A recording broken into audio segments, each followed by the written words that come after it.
Target Tirumala పేరుతో వెంకటేశ్వర స్వామితో వెటకారం, వెంకటేశ్వర స్వామితో వెటకారాలు చేస్తూ గత కొన్ని నెలలుగా ఇక్కడ ఏమి జరగకపోయినా అన్నీ సవ్యంగా ఉన్నా వారే సృష్టించి అక్కడ ఏదో జరిగిపోతుందని చెప్పి ఒక అలజడిని సృష్టించాలని చెప్పే ప్రయత్నం కొన్ని దుష్ట శక్తులు చేస్తున్నాయి. మంచిది కాదు.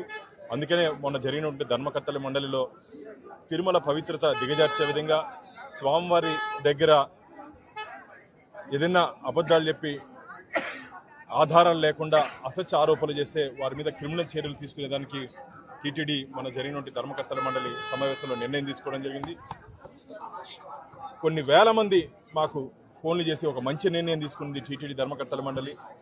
ఇలాంటి వాళ్ళని ఎవరిని వదలొద్దండి అని చెప్పి మాకు భక్తుల నుంచి అభినందనలు రావడం జరిగింది. మొన్న కరుణాకర్ రెడ్డి గారు మాజీ టీటీడీ చైర్మన్ ఉద్దేశపూర్వకంగా టీటీడీ పవిత్రతని దిగజార్చే విధంగా వారు గత కొన్ని నెలలుగా మాట్లాడుతున్నారు.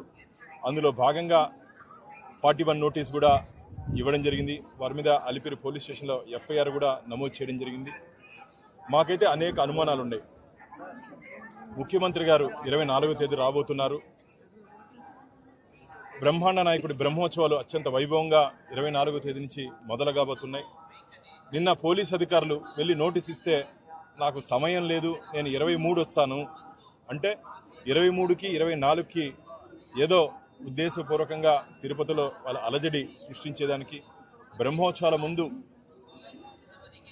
తిరుపతిలో ఉన్నటువంటి ప్రశాంతతని భంగం చేయడానికి ఏదో ఒక సీక్రెట్ అజెండాతో వారు పనిచేస్తున్నారు. ఇది భక్తులందరూ గమనిస్తున్నారు. ఇది మంచిది కాదు.